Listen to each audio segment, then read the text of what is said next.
Self was born upon the simple premise that everyone, everywhere, should have access to electricity.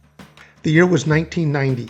Self's founder, Neville Williams, began exploring how small solar energy systems could improve life for rural families in Asia. Our first projects were working with families in Nepal, Sri Lanka, and China. These families lived in extremely remote areas and had no electricity to speak of. Self connected them with modest solar electric systems, enough to power nighttime lighting and a radio. The small amount of electricity was life-changing, but we knew we couldn't stop there. We thought, if we could bring basic lighting to these rural households, what else could we do?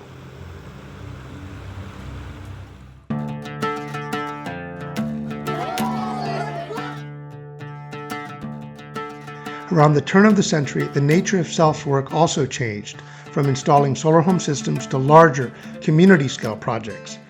Our vision? A future where rural schools were lit, hospitals electrified, poverty abated. The first example of this was electrifying Mayeka High School in South Africa, bringing computers and internet access to the students. Then we expanded further, solar electrifying 3 villages in Nigeria. Self-installed solar-powered water pumps and brought electricity to village health clinics, microenterprise centers, schools, and more. We were the Solar Electric Light Fund, but we were quickly proving that lighting is just a sliver of what solar could do. Self went on to work in the Solomon Islands, powering up the isolated village of Sukiki on the south coast of Guadalcanal.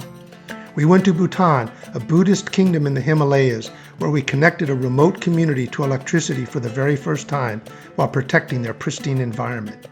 And to Rwanda, where we worked with partners in health, proving that electricity saves lives. Meanwhile, climate change entered the public discourse, first as a future problem, and then a problem for the here and now. How could we bring modern energy to every last person on Earth without compromising the planet?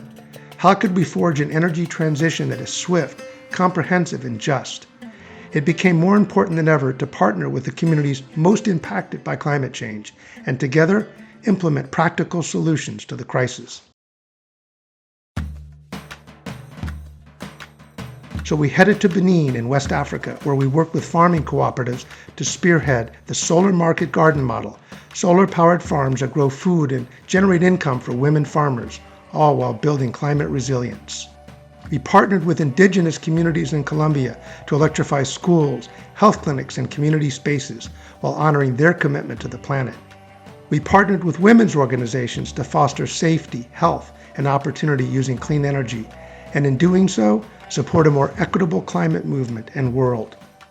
Over 3.5 decades and across 25 countries, Self proved that energy is about so much more than watts, volts, and amps. It's the catalyst for global health, equality, and prosperity. So with 35 years behind us, what's next? Today, Self works across 10 key impact areas, including health, education, and justice. We continue to expand access to electricity and stay focused on the why. This hasn't changed, but some things have. We have access today to amazing technologies that represent decades of innovation in the solar sector. We also have access to supportive technologies like artificial intelligence. And we have a growing community of donors, partners, and allies all around the world who understand how vital clean energy is. And if we have the values, the tools, and the momentum, I see little we can't accomplish together.